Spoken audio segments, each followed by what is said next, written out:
Chers amis, bonjour. Alors nous sommes pour la 3e émission d'Exporter Plus en direct sur les antennes de TLM et en direct du Salon Classe Export sur lequel un des invités d'honneur aujourd'hui est la Tunisie, sur lequel on a un pavillon tunisien. La Tunisie qui est particulièrement d'actualité, dont on parle beaucoup.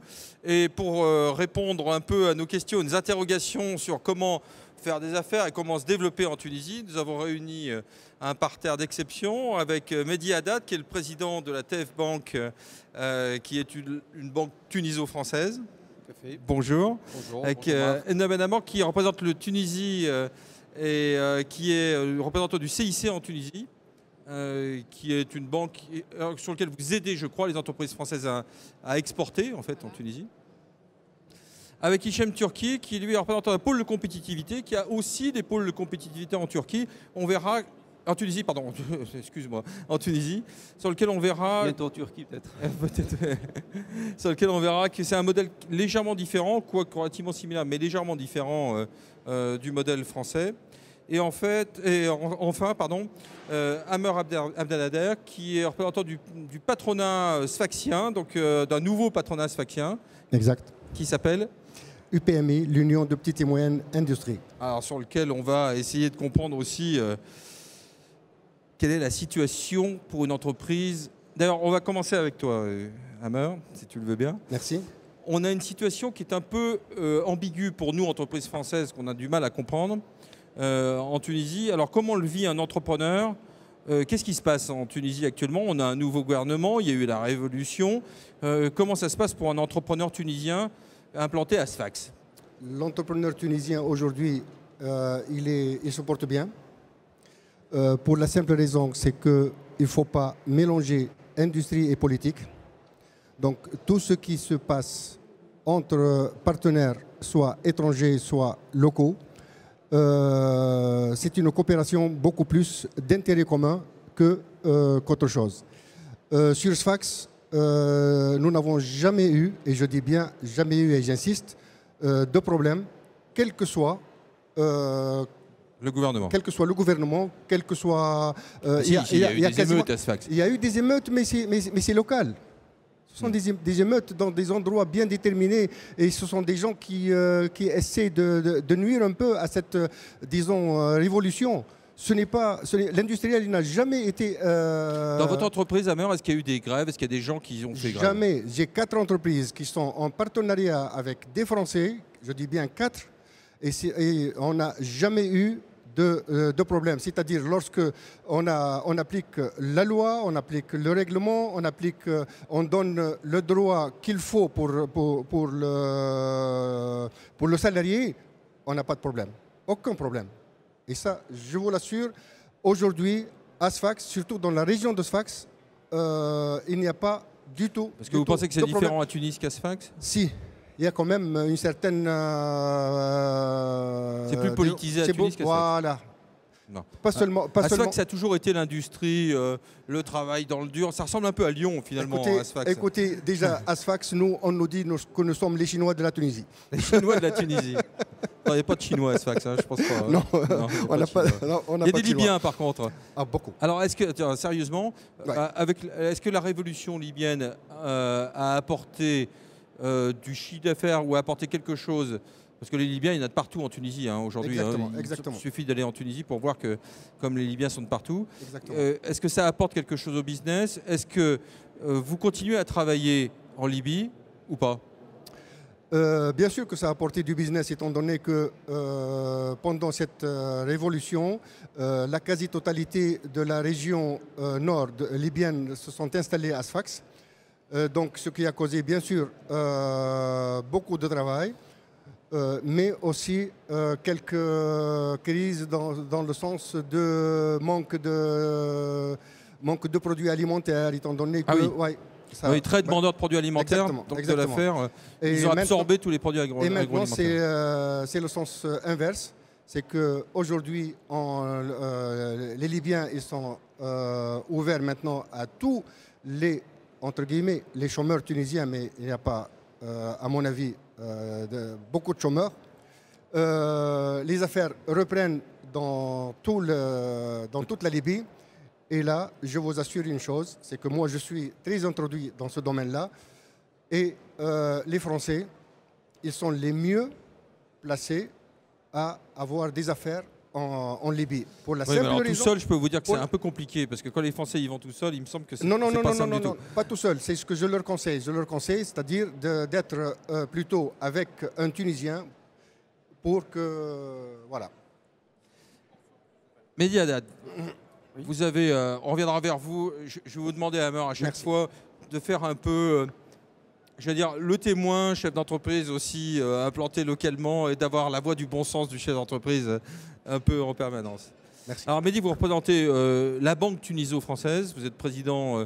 2 mots sur TF Bank, peut-être déjà pour commencer. Oui, TF Bank est une banque française, de droit français à capitaux tunisiens, implantée depuis 1977 à Paris et à Marseille, très probablement bientôt à Lyon. Ah bon, on le souhaite. Voilà, nous sommes au service des Tunisiens résidant en France et des Tunisiens résidant à l'étranger de manière plus générale, au service des entreprises françaises qui s'implantent, qui investissent en France, des Tunisiennes qui font le pas d'investir en Europe, et aussi au service du commerce international entre la France et la Tunisie de manière précise et de manière plus générale l'Europe et l'Afrique du Nord. Alors, est-ce que vous avez senti un ralentissement de la demande française, puisque vos clients sont des Français, vos clients, ni plus ni moins, en Tunisie, ou est-ce que le flux reste le même? Et comment vous analysez un peu la situation? Est-ce que vous continuez à financer des entreprises françaises qui vont en Tunisie? Alors, sur l'investissement français en Tunisie, plus que jamais. Plus que jamais, nous croyons aujourd'hui, nous sommes... Attention, parce qu'on a des téléspectateurs, ils vont venir vous voir après. Hein. Ils sont les bienvenus. Ah, bon. Je vous laisserai mes coordonnées. Jamais, donc. Voilà, plus que jamais. On croit que le processus démocratique aujourd'hui en Tunisie est sur le bon chemin. Il y a, on le voit aujourd'hui et on le voit au quotidien, il y a des difficultés, il y a des manifestations plutôt mal perçues, c'est-à-dire Enarda, est-ce qu'il est hein, donc de toute façon, on ne va pas représenter... Non. Oui. Je parle vraiment de ce qui se passe aujourd'hui, de l'environnement économique en Tunisie. Comme l'a dit M. Hammer, l'environnement, depuis le 14 janvier, a connu quelques difficultés, mais fondamentalement, il n'y a pas eu d'entreprise qui ait été affectée en dehors des mouvements sociaux, mais des mouvements sociaux qui étaient légitimes, notamment dans les entreprises qui avaient recours massivement au CDD, au contrat précaire. Forcément, le Tunisien, après la Révolution, a retrouvé sa liberté d'expression et sa liberté de manifester. Et donc, ceux-là ont manifesté, ceux-là ont jugé utile de défendre leur travail, leur contrat de travail. Votre banque a été affectée. Non, vous êtes surtout présent en France, donc de la faire. Nous sommes présents en France, nous sommes aussi présents en Tunisie à travers une succursale tunisienne. Celle-ci a été affectée pas seulement par la révolution, mais aussi par le marché financier, par la crise financière connue fin 2011, la crise des liquidités. Donc, on a été plus touché par ça que par la révolution. Expliquez-nous un peu cette crise des liquidités qui a eu lieu en Tunisie. Pas seulement en Tunisie, en général d'ailleurs. Et en Tunisie, comment on intervient sur le marché des sociétés exportatrices. Donc nous sommes une banque offshore en Tunisie, donc nous intervenons essentiellement en euros et en devises, qui sont devenues deux devises rares à la fin de 2011. Donc, en bon gestionnaire, nous avons préféré reporter notre accompagnement. Et ça tombait plutôt bien parce qu'il y a eu quand même un frein de l'investissement étranger en Tunisie hors énergie. D'accord. Entre parenthèses, pour nos téléspectateurs qui ne connaîtraient pas, donc la monnaie tunisienne, le dinar, n'est pas convertible. Hein? Elle est partiellement convertible. C'est-à-dire, elle n'est pas, à l'instar de l'euro, convertible à 100%, mais les entreprises exportatrices, les entreprises même non offshore, dans une certaine limite, elles ont la possibilité de convertir leur devise. Elles peuvent importer sans trop de difficultés. Alors, je reviendrai vers vous tout à l'heure. On va faire un petit tour de table un peu rapide. Merci. Alors, Emna, vous qui connaissez bien la demande des entreprises françaises, parce que là, pour le coup, vous en voyez passer, je ne sais pas combien, mais enfin très nombreuses chaque année. Alors, vous êtes représentant du CIC sur place, mais sur une branche un peu spécifique sur laquelle vous accompagnez pour trouver des clients, hein, des distributeurs, des clients. Il y a toujours le même engouement des entreprises françaises sur la Tunisie? Alors, effectivement, nous accompagnons les entreprises qui souhaitent, qui s'intéressent au marché tunisien. Donc à travers nos 38 bureaux, on aide les clients qui veulent faire de l'international, donc autour de 3 besoins principaux. Donc les entreprises qui veulent exporter, les entreprises qui veulent trouver des sources d'approvisionnement et les entreprises qui veulent s'implanter dans un pays. Nous, au bureau de Tunis, on traite, je dirais, une centaine de dossiers par an. Depuis la Révolution, en 2011, il n'y a pas eu tellement de baisse, hein, je dirais, au niveau des flux financiers que nous avons traités avec la Tunisie.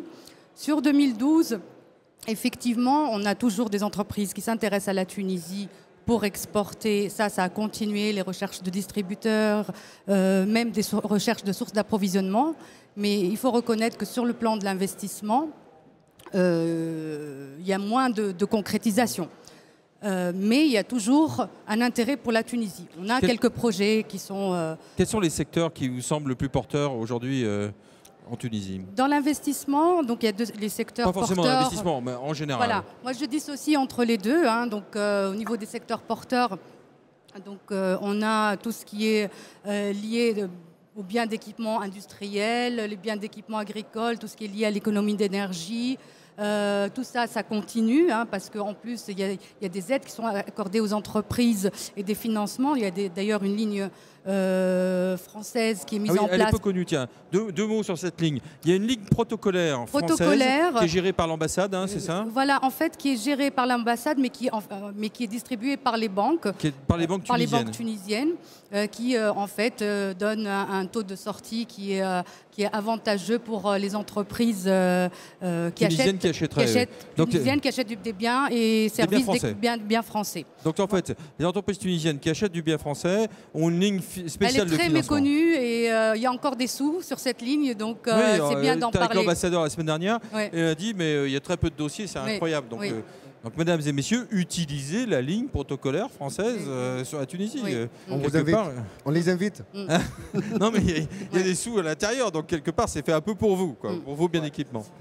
Par contre, j'aimerais bien aussi, si vous permettez, Marc, de brosser un peu à l'état des lieux de la situation générale en Tunisie, aussi bien sur le plan politique, que les gens sachent où on en est, et puis bien sûr sur le plan économique, un peu vous donner une idée de la situation. En fait, sur le plan politique, sachez qu'aujourd'hui, la Tunisie se trouve dans la deuxième phase de transition démocratique. C'est-à-dire qu'on a eu nos élections l'année dernière. Aujourd'hui, l'Assemblée constituante qui a été élue est en train de finaliser notre nouvelle constitution. Ce qui n'est toujours pas fait, hein, ce qui devait être rendu à la fin du mois dernier, non, c'est ça? Voilà, donc là, il devait y avoir un délai d'1 année, mais bon, ça a pris un peu plus de temps que prévu. Donc je pense que dans les prochaines semaines, on devrait connaître le calendrier de la prochaine étape. La Constitution est quasiment terminée, donc elle va être votée article par article, ce qui prendra un peu de temps. Donc plusieurs dates ont été annoncées pour les prochaines élections qui seront à la fois présidentielles ou législatives en fonction du mode de la Constitution. Donc en gros, ce qu'il faut retenir, c'est qu'on aura normalement nos élections au plus tard à l'automne prochain, l'automne 2013. Donc, ça, sur la situation de transition politique. Concernant la situation économique, ce qu'il faut retenir, c'est que l'année 2011 a été une année difficile, ça se comprend. Malgré ça, on a eu en fait, le PIB s'est contracté de l'ordre de 2%. Ce qu'il faut retenir, c'est qu'au premier semestre 2012, on a renoué avec la croissance, puisqu'on a réalisé une croissance du PIB qui est supérieure à 3%. Ce qui est plutôt intéressant d'ailleurs entre nous, parce que le tourisme a lui baissé de il y a moitié moins, ni plus ni moins. J'étais avec le En ministre du Tourisme. 2011, oui. Hein, Mais en 2011, au moitié premier semestre moins. 2012, on a fait une performance qui n'est pas... Donc ça veut dire que Pas- hors pas tourisme, terrible. il y a eu une croissance quand même en Tunisie. Oui. Même le tourisme au premier semestre 2012, la baisse, elle est de 12% par rapport à avant la Révolution. Bon, il y a des choses à faire, bien sûr, encore. C'est un secteur qui souffre, bien évidemment. Mais à part le tourisme, à part les exportations de phosphate, tous les autres secteurs industriels, c'est bien de le préciser, fonctionnent normalement. Par contre, les choses qui méritent qu'on attire, bon, les choses qui sont moins bonnes, c'est qu'on a quand même un déficit commercial qui se creuse parce qu'on a nos importations qui sont en train de croître plus que nos exportations. Donc ça engendre, voilà, le déficit commercial se creuse et donc ça a une incidence sur nos réserves en devises. Hein? Donc le C'est-à-dire qu'il n'y a deuxième... plus de devises en Tunisie? Le stock de devises, oui. La Banque centrale a annoncé des chiffres d'un stock inférieur à 90 jours, qui est le seuil j'allais dire le plancher à ne pas. Donc ça veut dire que les virements en euros, notamment, sont un peu ralentis par rapport à ce qu'était auparavant? Non, pas d'incidence au niveau des traitements des dossiers et des virements. Hein. Par contre, on doit faire attention parce que notre stock, on avait des réserves de devises qui couvraient voilà, 114 jours fin 2010. Aujourd'hui, il est autour de 95 jours. Voilà. Mais au niveau change de mot, ce que vous avez dit tout à l'heure, effectivement, le dinar est convertible pour les opérations professionnelles, c'est-à-dire qu'un importateur tunisien n'a pas besoin d'une autorisation de change pour payer. Oui. Donc il suffit juste qu'il présente sa facture auprès de sa banque et les virements se font normalement. Tout à fait. Ok. Sur la situation, pour en finir, par avec rapport à l'économique, oui. On peut dire, est-ce que vous êtes tous d'accord sur le fait qu'il y a un peu deux Tunisie aujourd'hui? Il y a une Tunisie côtière, une Tunisie de l'intérieur, avec une Tunisie intérieure qui est plutôt agitée. Il y a une grogne parce que voilà, ils pensaient qu'avec la Révolution, il y aurait des améliorations dans leur quotidien. Il y a des attentes. Il y a des attentes très grandes, mais les solutions ne sont pas miraculeuses.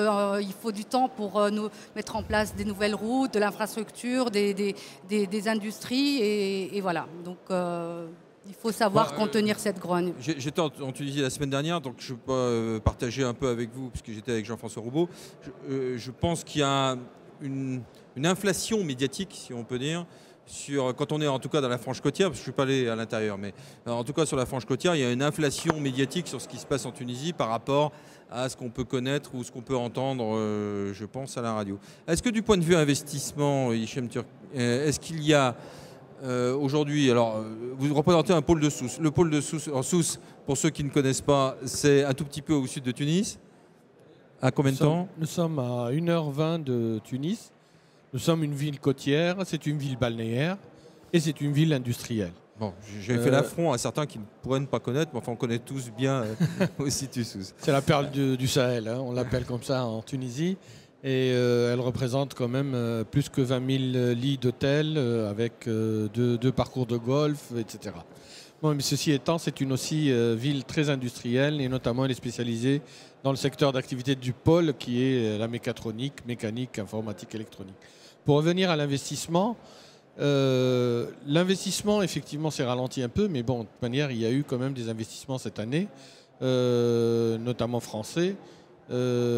Et pour revenir aussi à la médiatisation de ce qui se passe en Tunisie, je crois que on a intérêt, la Tunisie a intérêt à mettre vraiment un plan de communication bien. Les Marocains savent mieux faire que vous, hein, je vous le dis. Exactement, je crois qu'on a besoin de mettre en place un plan de communication parce qu'effectivement, ce qui se passe, c'est quelque chose de normal par rapport à une phase transitoire actuelle en Tunisie. C'est sporadique, de temps en temps, il y a quelques mouvements qui, effectivement, génèrent... Hichem, vous représentez en fait un des plus beaux projets économiques tunisiens. Ça fait partie des nouveaux projets en Tunisie, dans le sens où c'est un projet privé, mais qui est basé sur une notion de partenariat public-privé. Oui, alors ça, oui, les pôles de compétitivité sont en grande partie financés par le privé en Tunisie, ce qui est assez original pour un Français qui voit ça de façon très publique. C'est totalement différent d'un pôle de compétitivité en France. Hein. Le pôle de compétitivité, nous sommes une société, c'est une société privée à dominance de capitaux privés. Oui, tout à fait. Et d'ailleurs, probablement, il va y avoir même des capitaux français qui vont y être. Probablement, la Proparco va prendre part à cette société. Alors, au départ, il y a quoi dans le pôle? Une école? Il y a un institut de formation? Alors, nous sommes 3 sites. Nous gérons 3 sites.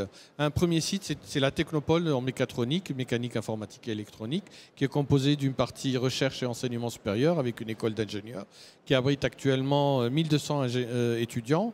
Donc tous les ans, nous avons 300 ingénieurs qui sortent de cette école. Nous avons un centre de recherche qui doit démarrer en juin 2013, spécialisé en nanotechnologie et en microélectronique.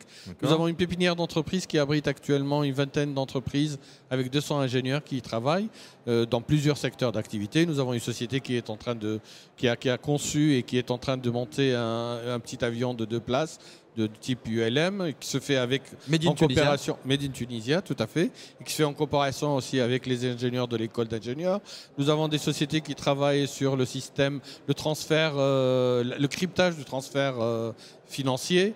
Nous avons une équipe qui travaille sur tout ce qui est connectique par rapport au photovoltaïque. Donc vraiment plutôt de la technologie avancée, quoi, de la haute valeur ajoutée. Et c'est la nouvelle industrie que nous voulons mettre en place en Tunisie. Ça veut dire quoi? C'est que la délocalisation tunisienne telle qu'on entendait parler il y a plusieurs années, le textile, c'est fini en Tunisie? Non, jamais. On a besoin des deux.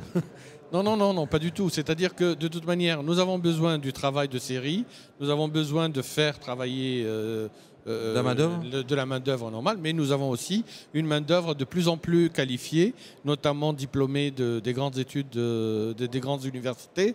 Et pour cela, nous avons besoin aussi d'une activité, d'une industrie de technologie et une industrie évoluée. Donc ça veut dire quoi? C'est pour réexporter? Ce que vous cherchez, c'est des entreprises françaises qui vont délocaliser? Non, pas du tout. Nous cherchons nous sommes pour le co-développement et la co-implantation, je dirais. C'est-à-dire qu'il y a une complémentarité qui peut s'installer entre des entreprises dans ce domaine-là en Tunisie et des entreprises françaises. Et j'en ai beaucoup d'exemples à citer, hein, si vous voulez, que beaucoup d'entreprises françaises qui ont réussi à sortir de la crise parfois grâce à une partie qui a été développée en Tunisie et vice-versa. Donc nous sommes vraiment pour un co-partenariat dans les deux sens même. Nous avons même des entreprises tunisiennes maintenant qui sont dans ces deux domaines-là, qui viennent investir en France pour justement, parce qu'on a besoin de cette double ouverture. Ça c'est nouveau, ça, quelque part. Hein. C'est effectivement, on y arrive, hein, donc c'est intéressant. Alors Amer, vous, entrepreneur tunisien, vous attendez quoi des Français? C'est-à-dire en gros, votre attente à vous, entrepreneur, c'est quoi? Alors, vous avez déjà des associés français, vous, hein? Pardon? Oui, 4 associés français. Vos activités? C'est multisectoriel. C'est dans la métallurgie, dans la corderie et ficelle, dans l'injection plastique, dans les faisceaux de câbles pour bâtiments, c'est-à-dire les pieuvres, etc. Donc nous avons déjà un bon panel qui prouve la réussite entre les Français et les Tunisiens. Vous avez combien de salariés, Amer? J'ai aujourd'hui 162. C'est intéressant parce qu'en France, on a du mal à imaginer ça. Donc, pour les gens qui nous écoutent, en entrepreneur en tunisien, c'est la qualité d'entrepreneur. Il peut être entrepreneur dans plein de secteurs à la fois. Exactement. Et pas seulement que dans un secteur. Donc, on a du mal à comprendre ça. En France, on essaye de bien cloisonner, de mettre tout le monde dans des cases. C'est pas ça en Tunisie. C'est la qualité d'entrepreneur qui développe des entreprises. Exactement. Et la qualité aussi de l'intervenant dans ces entreprises-là. Aujourd'hui... on attend quoi? Alors nous, qu'est-ce que vous attendez de nous, entrepreneurs français? Qu'est-ce qu'on peut faire? Qu'est-ce qu'il faut qu'on fasse? Écoutez, il y a quand même 2 approches. La première approche, s'il y a des industriels qui veulent s'installer à eux tout seuls, français, les portes sont ouvertes. Mais par contre, le partenariat tuniso-français, il doit se baser premièrement sur la qualité des deux intervenants, des 2 partenaires. Il faut qu'ils soient vraiment... C'est une histoire d'homme, avec un grand H. Voilà, beaucoup plus Pardon. Histoire, disons, histoire humaine, pour ne pas... Oui. Et aussi une question de volonté. Aujourd'hui, si je parle seulement de la région de Sfax, parce que je suis d'origine sfaxien, donc la région de Sfax, c'est une... L'origine, c'est très important, tu dis. Exactement, c'est très important, disons, pour certaines personnes. Parce qu'il y a une certaine confiance qui s'installe dès qu'on sait que cette personne-là, si elle est de Lyon, de la région de Lyon, ou bien de Paccar, ou bien de quelque part. Donc, aujourd'hui, les opportunités sont tellement ouvertes à Sfax que, et surtout, je dis bien en Tunisie, qu'il y a un panel d'industriels tunisiens n'attendent que un signe. Vous êtes beaucoup en attente d'opportunités, quoi, finalement. C'est ça, voilà. On attend d'opportunités et on a quand même pas mal à donner. On a notre sérieux, on a notre technicité, on a notre proximité et on a la langue qui est majeure dans cette la francophonie économique existe. Exactement. Au-delà de la langue, c'est aussi une culture commune, c'est une histoire commune, donc ça facilite beaucoup les échanges entre la France et la Tunisie. Il y a autre chose, il y a la logistique. La logistique, aujourd'hui, moi j'envoie la marchandise le samedi et la preuve à l'appui, le mercredi matin, elle est chez le client, quel que soit en France. Parce que ça veut dire que les ports tunisiens fonctionnent là ? Bien sûr. Ah bon. Enfin. Il y a un micro. Là. Non, quand même. Au départ, oui, il n'y a aucun problème. Au départ, il n'y a pas de problème. C'est à l'arrivée. D'accord. C'est à l'arrivée qu'il y a donc. Le port de Tunis est très, très engorgé, je crois, du point de vue douanier. Et même il a un projet de création de port ailleurs, d'ailleurs, en Tunisie. Oui, écoutez, ce sont des problèmes mineurs par rapport à d'autres ports. Alors, on touche au nœud du problème pour que les gens comprennent bien. Excusez-moi, moi, je fais un peu le traducteur à force d'années passées en Tunisie. Oui. C'est plus sur des relations d'hommes et d'entrepreneurs que sur des relations traditionnelles de je peux te distribuer parce que je connais bien un secteur. Vous vous êtes lancé dans des secteurs que vous connaissiez probablement pas il y a 10 ans, mais parce que vous avez rencontré des gens avec lesquels vous avez eu confiance et avec lesquels vous avez développé des réseaux d'affaires. Voilà. Et en plus... C'est difficile à comprendre pour une entreprise française, ça. Exactement. Voilà. Il y a un micro aussi. Donc, à part déjà cette sécurité, disons, entre guillemets, si on appelle ça sécurité, c'est que nous, à Sfax, avec, bien sûr, maintenant, la liberté de s'exprimer, donc nous avons fait et nous avons constitué un syndicat patronal national, mais aujourd'hui qui ne fonctionne que régionalement. Ce syndicat-là, c'est un syndicat apolitique. Je dis bien apolitique, il ne s'occupe du tout pas du politique.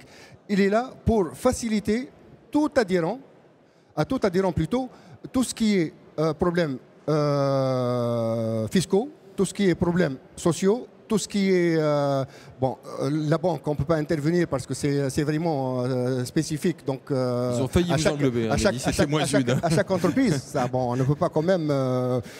donc, vous avez créé un contre-pourvoir. Voilà, exactement, parce qu'on a vu que les choses, il faut qu'on soit terre à terre. Il faut qu'on facilite à l'entrepreneur, qu'on facilite à l'industriel tous ces problèmes qui peuvent arriver, c'est-à-dire ne laisser à l'entrepreneur que le travail, il doit s'améliorer et tous ces problèmes-là, nous, en tant que syndicat, aujourd'hui, on l'a plané. Pardon, juste je rebondis sur ça, Marc. Il faut dire aussi que pour l'investisseur étranger, aujourd'hui, il y a des organismes tels que l'API, tels que le FIPA, qui sont des bureaux uniques qui facilitent l'implémentation des industriels et des chefs d'entreprise et des entreprises françaises en Tunisie. Exact. Bon, votre syndicat vient par la suite, c'est-à-dire c'est une espèce de syndic qui va aider par la suite, mais pour s'implanter, le premier pour avoir la formation. formation, M. Gilitier aurait pu être là parce qu'il représente la FIPA à Paris. Je pense la Tunisie est bien outillée aujourd'hui pour... Le pôle aussi est un relais pour tous ces organismes pour prendre en charge justement les investisseurs qui veulent s'implanter et puis prendre le dossier dès le départ pour essayer de le faire aboutir rapidement. Tout à fait. Alors, est-ce qu'il y a un entrepreneuriat avant et après la... Alors, quelle est la différence? Parce que je l'ai un peu vécu, mais j'aimerais mieux que vous le disiez que moi-même. Quelle est la différence entre un entrepreneur tunisien avant et après la Révolution? Qui veut répondre? Je pense que oui, il y a un petit coup d'électrochoc quand même. Hein. Je pense que les rapports employeurs-employés ont un peu changé, mais tant mieux parce que c'est plutôt dans le bon sens. Ça a eu au moins le mérite d'instaurer aujourd'hui un dialogue qui n'existait pas forcément dans certaines entreprises. Ce qu'il faut retenir quand même, c'est que ça concernait moins les entreprises françaises basées en Tunisie. Elles ont toujours eu un comportement très intelligent et très équilibré avec en fait les ressources humaines. Donc elles ont été très peu touchées par les revendications sociales dont parlait Si Abdelnazer tout à l'heure. Voilà. Pour avoir vécu et pour avoir interrogé mes collègues conseillers du commerce extérieur de la France en Tunisie, seuls ont eu des problèmes ceux qui payaient mal leurs salariés. Exactement. Il faut reconnaître qu'il y avait des abus. Hein. Vous avez déjà des gens qui étaient en CDD depuis 10 ans. Donc ne payez pas mal vos salariés quand vous êtes en Tunisie. Ce n'est pas un pays sous-développé, je crois. Exactement. Dans les entreprises qui étaient organisées, c'est les salariés qui ont protégé leurs usines. Faut pas... Non, mais il faut le dire, parce que après tout... Le coût de la main-d'œuvre est déjà fort intéressant, avec des ressources humaines fortement qualifiées, donc il n'y a pas lieu d'aller chercher encore à gratter à économiser. À titre d'information, le 13 janvier 2011, notre ancien président est parti à 3 heures. J'ai arrêté mes usines à 13 heures, enfin à 15 heures. Donc, c'était 2 heures seulement d'arrêt. Le lendemain, c'est samedi. Donc, on travaillait une demi-journée. J'ai dit non, stoppez. Le lundi d'après, on a repris et jusqu'à ce jour, aucune heure n'a été manquée, aucun mouvement social avec mes ouvriers, avec mes 162 salariés. Donc, ça prouve que nous, quand même, on est en train de les traiter en tant, disons, entre guillemets, en tant qu'hommes, et que aujourd'hui, je vous assure, monsieur Marc, moi, j'ai une de mes sociétés, pour ne pas dire laquelle, j'ai multiplié mon chiffre d'affaires de 2011 pour 2012 5 fois. Ouais, mais ça, c'est parce qu'il y avait les Libyens à côté. Non, je rigole. Non. Il y a une remarque importante. C'est que les investisseurs sont confiants en Tunisie, surtout les investisseurs qui y travaillent actuellement et qui sont présents en Tunisie. Exactement. Le problème, c'est au niveau des clients de ces investisseurs, qui, eux, ont une communication qui est effectivement un peu défaillante par rapport à la Tunisie et qui ont peur, et ils ont raison d'avoir ce sentiment de peur, et qui veulent surtout, donc, vis-à-vis de leurs fournisseurs, qui arrivent de Tunisie, qui se posent des problèmes. C'est-à-dire qu'eux, ils travaillent pratiquement en flux tendu et ils n'ont pas envie qu'il y ait des problèmes dans les usines en Tunisie pour que qui peuvent se répercuter directement sur leurs usines en Tunisie. Et la problématique, elle est là. C'est-à-dire que maintenant, les investisseurs en Tunisie, les investisseurs français notamment en Tunisie, trouvent du mal, alors qu'ils sont convaincus que tout se passe bien en Tunisie, trouvent du mal à confirmer ce sentiment vis-à-vis de leur clientèle. Et c'est ça qui pose un tout petit peu de problème. Et c'est pour ça qu'on doit mettre en place une communication vraiment efficace par rapport à ce qui se passe en Tunisie. Est-ce qu'on n'a pas un peu plus de mal aujourd'hui à financer des entreprises françaises qui se développent en Tunisie, ou est-ce que c'est la même chose? Ou quelles sont les caractéristiques des dossiers que vous aimez bien financer? Alors, c'est vrai qu'il y a un peu plus de mal, puisque le risque pays a été dégradé depuis le janvier 2011. C'est une certitude.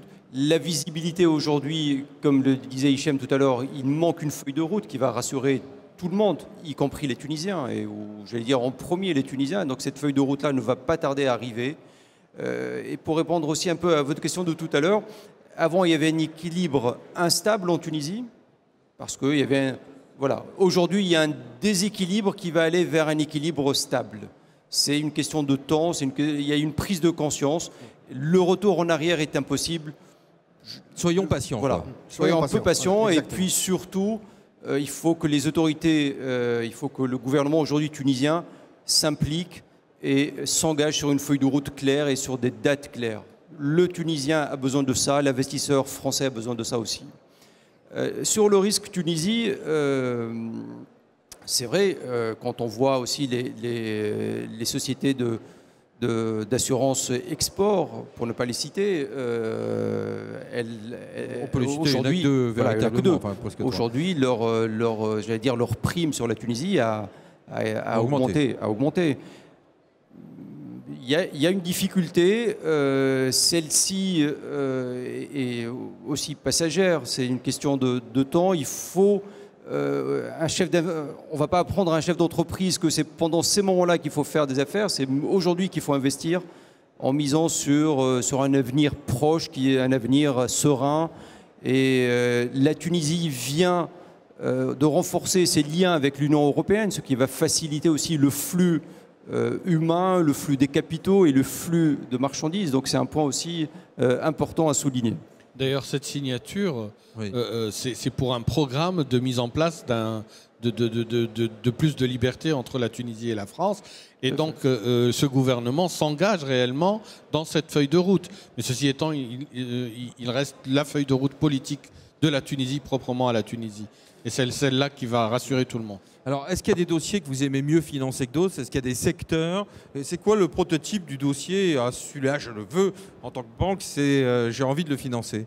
Alors nous, on est une banque à taille humaine et on croit beaucoup aux hommes, et aux hommes avec un grand H, c'est-à-dire aux femmes et aux hommes. C'est une caractéristique tunisienne. Et aussi, et donc les projets qui sont menés par des chefs d'entreprise qui y croient, qui ont déjà fait preuve de leur réussite en France, et donc on a beaucoup plus de plaisir à discuter avec eux de leurs projets sur la Tunisie et de les accompagner.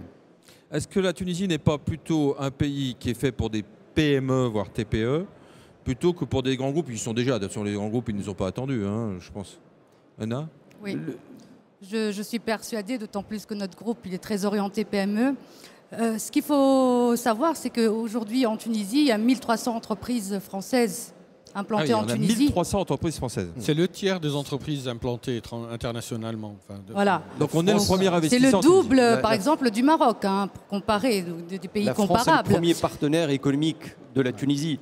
Par Il y a les beaucoup de flux, grands groupes, oui. à l'export et à l'import, mais aussi par le nombre d'entreprises françaises installées en Tunisie. Ouais, il y a l'énergie. 700 entreprises françaises implantées au Maroc pour 1300 effectivement. Ouais. Et les entreprises de la région Rhône-Alpes sont très présentes. Donc il faut le C'est vrai. souligner aussi. Juste aussi pour information, je suis aujourd'hui en contact et dans les quelques semaines qui vont venir, Je veux que c'était minutes. dans les quelques semaines qui vont venir, on va créer une société tuniso-française dont l'investissement total il est de 30 millions d'euros. Donc, et ça prouve que, et nous avons déjà commencé ces démarches-là depuis mars 2011, juste après la Révolution, et elle va voir le jour dans les quelques semaines qui vont venir. Donc, et avec des Donc Français. c'est possible. Bien sûr que c'est possible. Secteur revenir- porteur, Secteur porteur, Ouais. je reviens là-dessus. oui. Oui.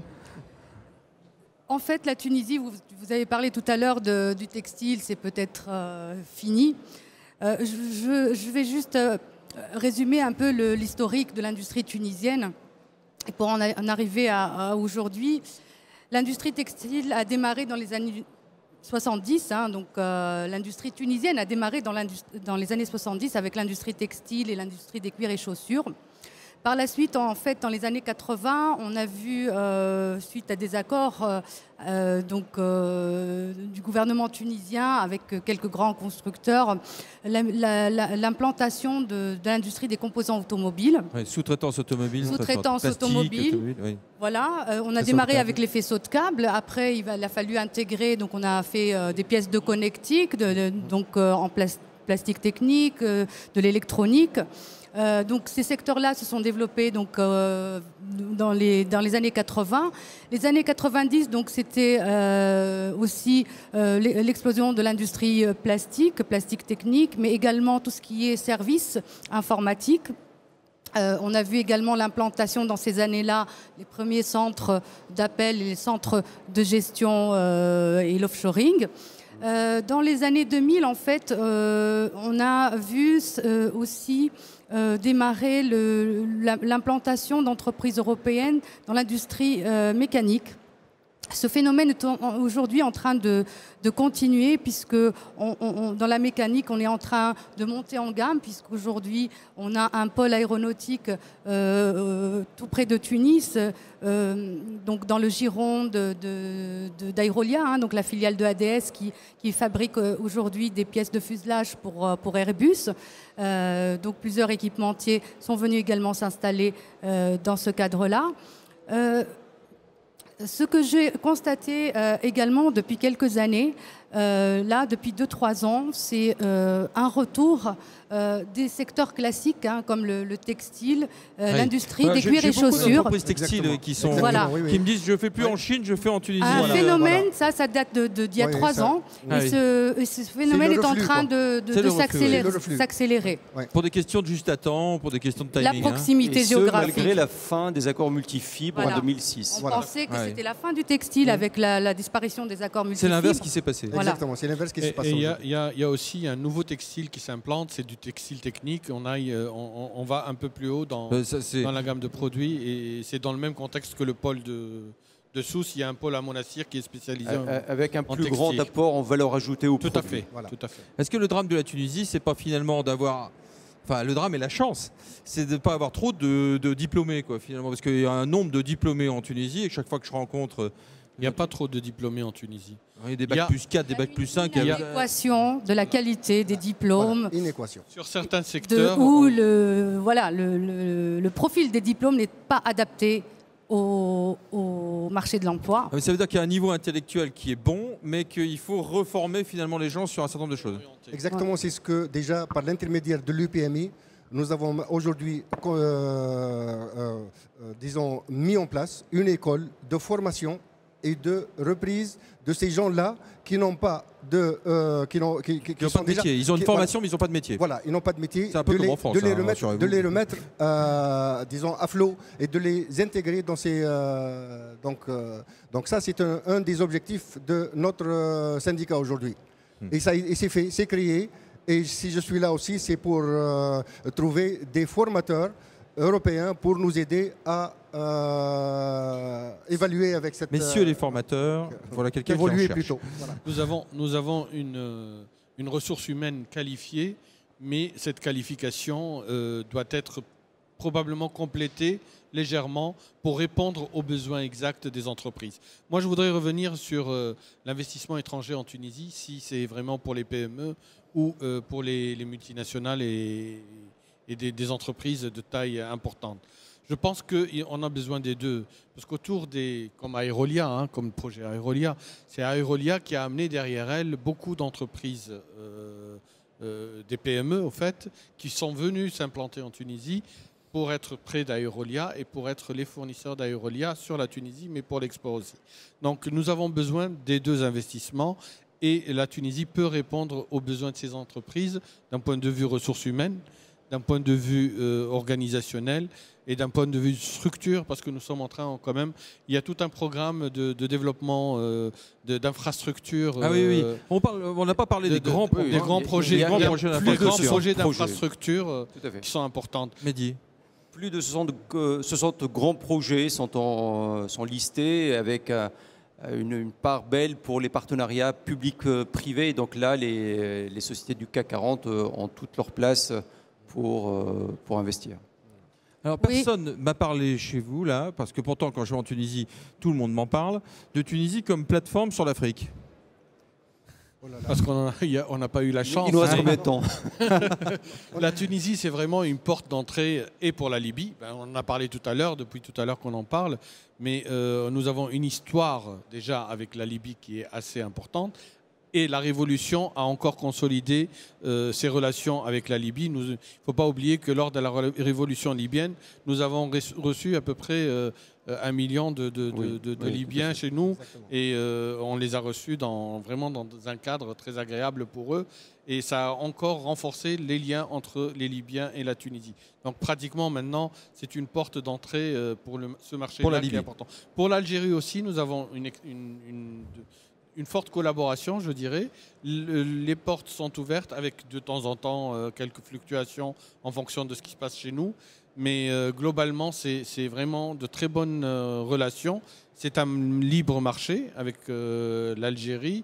Et il y a beaucoup de familles tunisiennes et de familles algériennes qui sont vraiment très liées. Et on revient toujours à la notion d'homme et humaine dans ce développement d'investissement en Afrique. Donc pour la Libye et l'Algérie, c'est vraiment des marchés qui sont... Et sur l'Afrique noire Et sur l'Afrique noire, ça commence à se mettre en place. Ça dépend des secteurs, en fait. Hein. Nous avons beaucoup de bureaux d'études, par exemple, tunisiens, qui travaillent pour des groupes français Ah oui, des groupes sur français en l'Afrique. Afrique. Ouais. Des actions triangulaires sont encouragées dans plusieurs domaines. Donc, dans le domaine du BTP également, nous avons quelques groupes tunisiens qui sont présents dans certains pays. En fait, il faut regarder, c'est du cas par cas selon le secteur. Là aussi, en fonction des opportunités, de la présence de groupes tunisiens. Est-ce que vous avez un conseil, parce qu'on arrive un peu à la fin de ce débat, est-ce que vous avez un conseil à donner chacun, je vais faire le tour de la table, pour des entreprises françaises, pour des entrepreneurs français qui voudraient se lancer sur le marché tunisien ou qui voudraient investir potentiellement sur le marché tunisien? Est-ce qu'il y a un petit plus qui vous vient à l'idée sur lequel vous pensez qu'il y a quelque chose à faire? Amer, je vais commencer par le chef d'entreprise. Moi, personnellement, j'invite solennellement et par l'intermédiaire de Classe Export à ce qu'on fasse des rencontres d'hommes d'affaires en Tunisie. Plus de rencontres. Plus de rencontres, beaucoup plus de rencontres, et de venir carrément chez nous pour voir le tissu industriel, pour rencontrer les gens. Il y avait un temps, on avait le salon de la sous-traitance. Voilà, par exemple, le SOUMED, si déjà Classe Export est prête à le faire, nous, en tant que QPMI, on est pas forcément Classe Export, mais en tout cas... on est prêt à reprendre ce salon-là, à inviter les industriels de la région à venir chez nous, à contacter directement les industriels tunisiens et les mettre sur la table. Donc, susciter des rencontres, autour de la table, créer des histoires d'hommes et de femmes qui se rencontrent. Je pense que ce n'est que de cette façon-là qu'on pourrait avancer rapidement et clairement. Voilà. Moi, je crois qu'avec la crise en Europe qui existe, il ne faut pas l'oublier, la Tunisie est vraiment porte d'entrée pour pouvoir aussi dépasser cette crise et réaliser de la croissance dans les deux pays, une croissance en France et une croissance en Tunisie. Je crois que nous pouvons apporter une réponse. Porte d'entrée vers une nouvelle croissance. Tout à fait. Je pense surtout vers la Libye. Surtout vers la Libye. Aujourd'hui, vraiment, la demande est là. Je vous assure, j'enseigne quelque chose. Elna. Vous allez dire que je prêche pour ma paroisse, mais absolument pas. C'est un conseil que je donne souvent aux entreprises qui s'intéressent à la Tunisie, soit pour l'implantation, soit pour rechercher des partenaires distributeurs. S'il vous plaît, toujours vous faire conseiller par des professionnels dans vos démarches à l'international, que ce soit en Tunisie ou ailleurs, mais surtout en Tunisie. Ça, c'est vrai. On n'a pas droit à l'erreur. On n'a pas le droit à l'erreur. Surtout, on parle la même langue, mais on n'a pas les mêmes pratiques. Voilà, c'est quand on même... n'a pas la même culture non plus totalement. Le même mot a plusieurs significations. Voilà, c'est ça. Et ça, je l'ai appris fortement. De décoder. Mon directeur de filière en Tunisie, je lui répète tout le temps la même chose, c'est ça. Et on n'a pas forcément une pratique, il faut se faire accompagner. Oui, le chef d'entreprise doit s'informer, doit frapper aux bonnes portes. Et pour cela, il faut vraiment qu'au préalable, il ait connu les bons partenaires, les bons circuits administratifs et puis éventuellement aussi sur un plan financier, il faut se renseigner sur les modes de financement. Divers modes de financement existent, c'est-à-dire des financements au niveau des maisons mères, des financements au niveau des succursales qui sont créées en Tunisie. Donc il faut s'informer, ce n'est pas j'allais dire les organismes qui manquent. Et Ou bien les Classe ondits. Classe Export fait un bon travail pour ça. Moi, je crois que nous sommes des Méditerranéens et les relations humaines sont très Les importantes. relations humaines. Ah, tout à fait. Voilà, merci en tout cas à vous tous. Si je fais un petit résumé, Tunisie, à la fois terre d'opportunités ou de nouvelles opportunités, puisque avec cette révolution, c'est un peu des nouvelles opportunités qui s'annoncent. Terre d'hommes et de femmes et de rencontres humaines, donc sur lequel il faut capitaliser sur le capital humain et sur lequel il faut peut-être réfléchir à des co-entreprises. Exactement. Plutôt qu'à de la délocalisation qui est d'ailleurs déjà faite pour ceux qui ont à le faire pour la plupart. Exactement. Merci à vous tous. Emda voulait rajouter un dernier mot. Oui, que l'image de la France n'a pas été détériorée auprès des Tunisiens. Juste un chiffre, un sondage qui a été publié il y a quelques semaines, l'image positive de la France réunissait 83% d'avis favorables, alors que le deuxième, c'était, je pense, les États-Unis. Ils étaient autour de 40% d'avis favorables. Voilà. Merci à vous tous. Eh bien, on va essayer de faire en sorte qu'il n'y ait non pas 1300 entreprises françaises implantées, mais peut-être 2000 ou 2500 dans les prochaines années. Pourquoi pas. Merci. À très bientôt. Merci Marc.